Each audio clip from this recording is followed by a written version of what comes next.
Good morning. Thank y'all for coming and just listen to this message. I'm gonna title it today, Veterans Day, November the 11th. Where'd that come from? As y'all know, I look up stuff on different sources. We got Google, you can look up different things. But anyway, here's what I found out. The Allies in Germany signed a treaty to end World War I. That was when Woodrow Wilson was in there. I think. It was on the 11th hour, the 11th day, and the 11th month in 1918. I thought that was neat. Anyway, some of this is, what happened was I had a message about Thanksgiving. But then I had one starting here, so I worked on it, and it might not be quite as good as it ought to be, but I worked on it this morning. I looked up and most schools close. It's a holiday, federal holiday. You don't get no mail on Veterans Day. But some politically correct schools that teach unpatriotic lessons, what a shame. And some of the schools, I'll have to say, I looked up there, over close to DC, some six-figure people that draw six figures or better. You know, it's not, they're doing it for a reason, what I'm trying to get to. They're not doing it because they want the school to be open where they get through and get out for summer school. I know a lot of things are like that, but this is for a reason. School kids that go there, some of their parents are in service. Is that kind of disrespectful? Well, they have to go to school on Veterans Day, just like the others. Some people will go to great lengths to show distaste in our flag, our people in the service.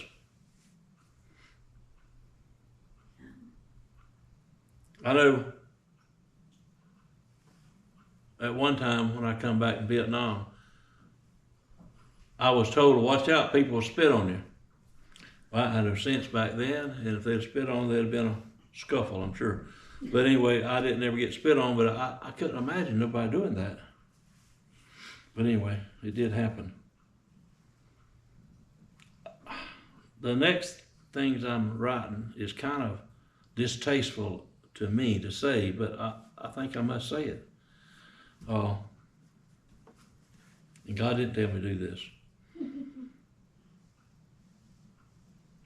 Maybe those people that are not satisfied here should go to another country. There's lots of countries, and there's planes leaving every day. If they don't like it, they can come back. Maybe they should try another one and see. If you can get in there, go to North Korea and try that one. Anyway, maybe they just don't get it. And the reason I'm talking like this, I think about my Uncle Mose. He was captured by the Japanese. Stayed in there till war was over. He lived through it. Most of them didn't. He come on, he weighed 80 pounds, a grown man. They said he was a walking skeleton.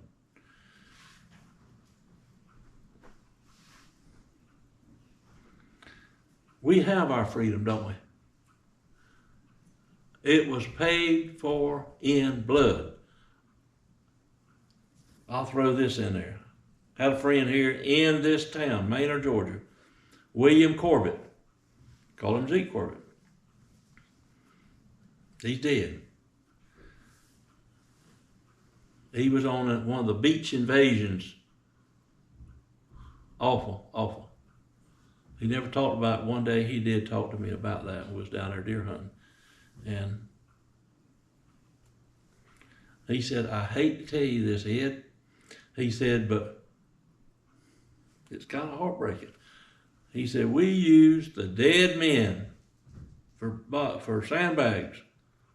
They were dead, but they was killing all of us. So anyway, get back to this. Blood paid for our freedom. And you can like it, you can disagree with it, you can do anything you want to, but that's what happened. Not then, too, back in George Washington's day.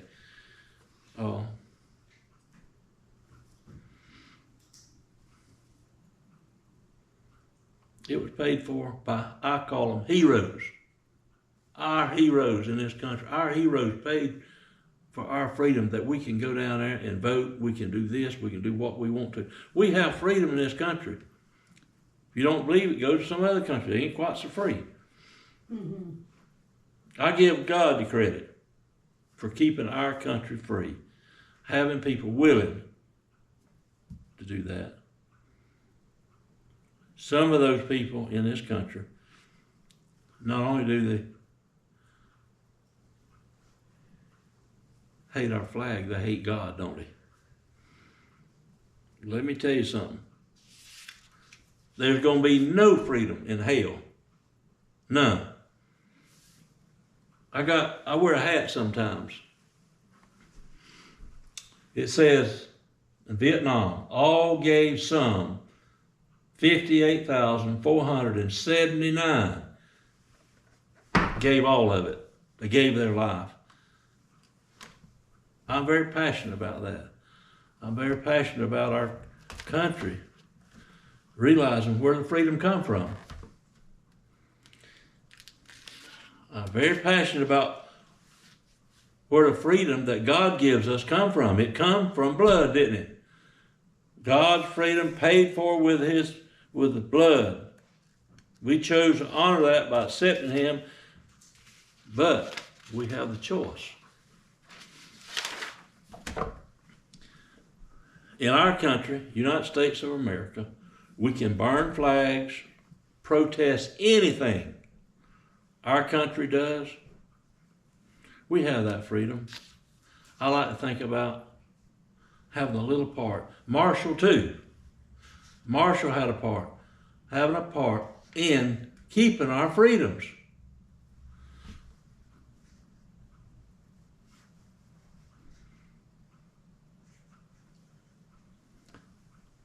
A lot of this freedom that we have is not so in other countries.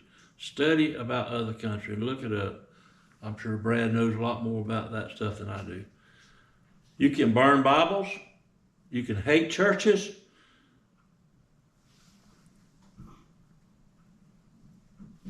Tear down anything about God.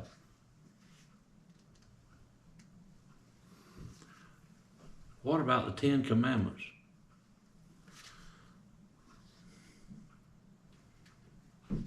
They're trying to take them out of everywhere they are. Why? Why do they want to take out the Ten Commandments? It's nothing in there that's evil, is it? Is it evil stuff in there? It says don't kill, don't murder, don't it? Read chapter 13. It says God told us not to kill. Thou shalt not kill. And there's killing going on all the time over here. Not just with guns and knives, but we are, in this country, are killing babies. Abortion, they call it. I know what God calls it. He called it murder. We, as Christians, it's not maybe kosher or whatever people want to call it, but we have to say the same thing. We have to say that we believe what God said. He said not murder, and that's what they're doing. It is murder.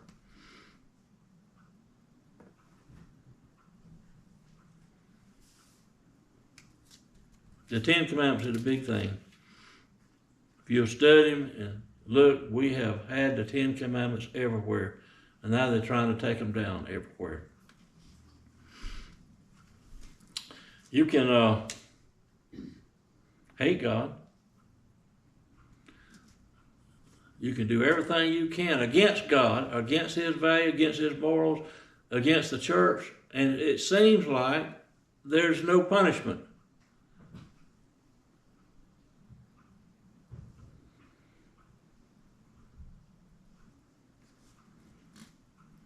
I got something I want to read. And Luke 6:27, I think it is.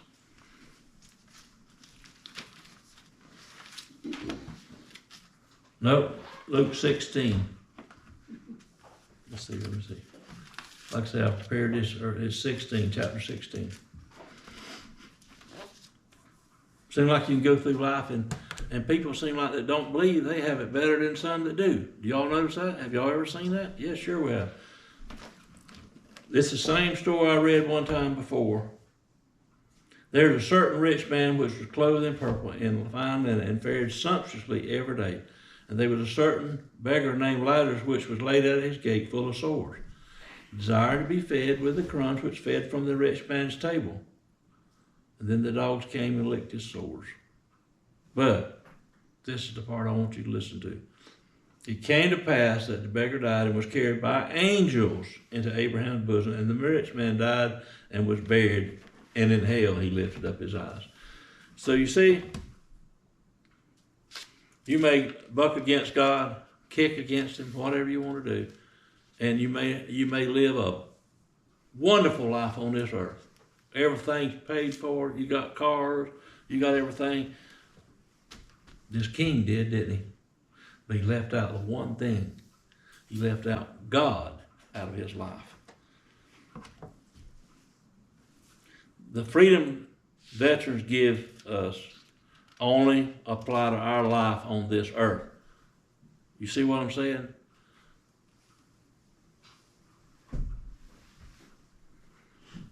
A lot different from God's freedom. Jesus, his freedom will last forever.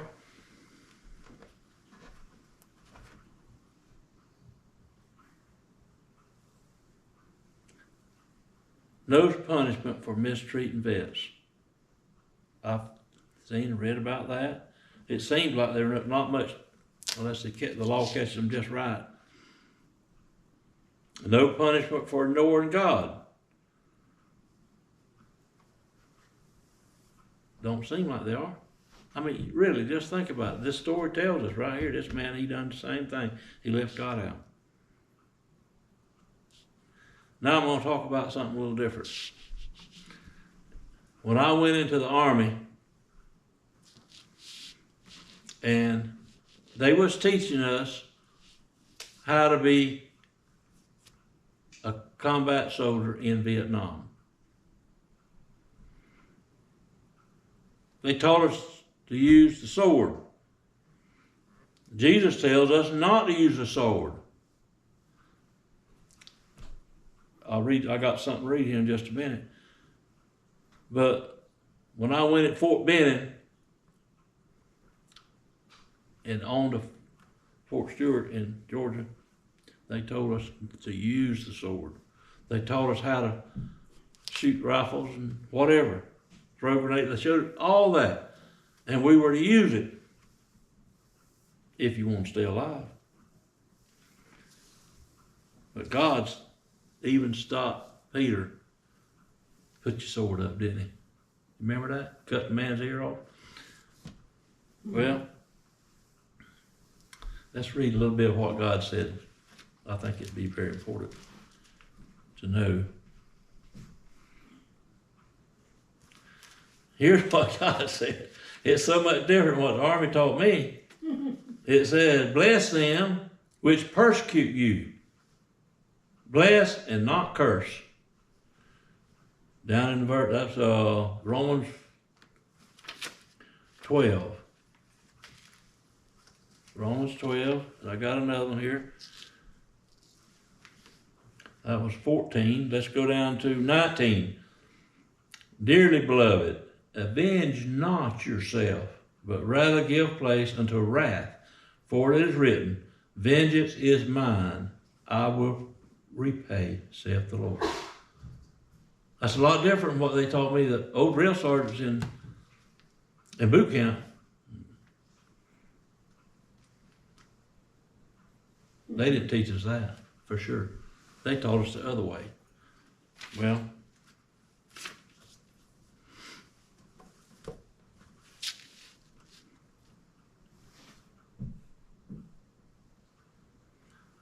so here's what I think we'll do.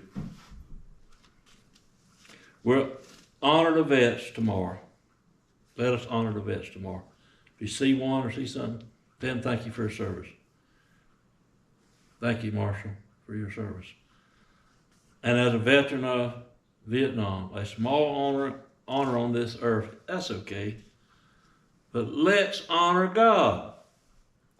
For his sacrifice, his only son, died on the cross, buried, rose the third day, and through his blood, we have what? Eternal life. I know it's short,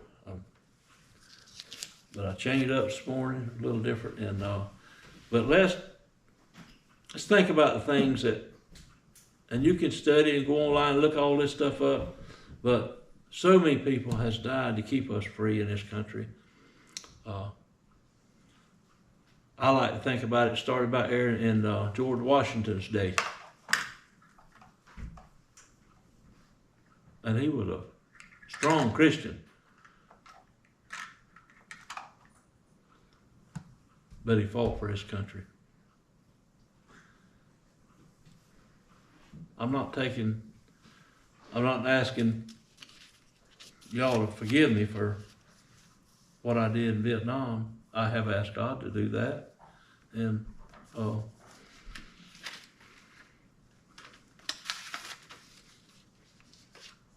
but I'm not going to fight against God. I'm going to accept his freedom. We have freedom indeed. I like to think about that. We have freedom indeed with accepting God.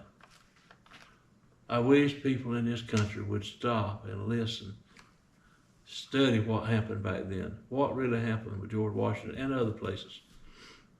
World War I, World War II.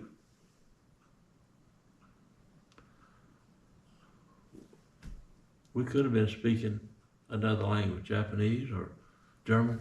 You know, if it wasn't for the people that was willing to give their lives, this whole country came together. Women would work in the factories or doing what the man was doing, him all fighting. They were building stuff so we could defeat the enemy. God was with us in those wars. I know he was. Read the history.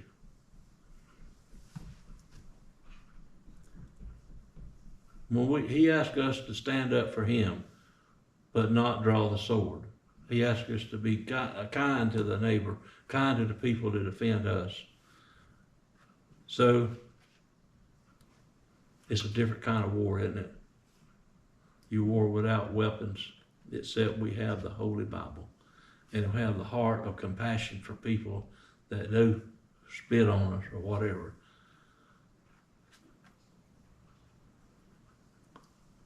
Maybe I hadn't offended nobody, but if I said anything that don't line up with God's word, or you think I'm wrong, you come to me. Thank y'all for listening.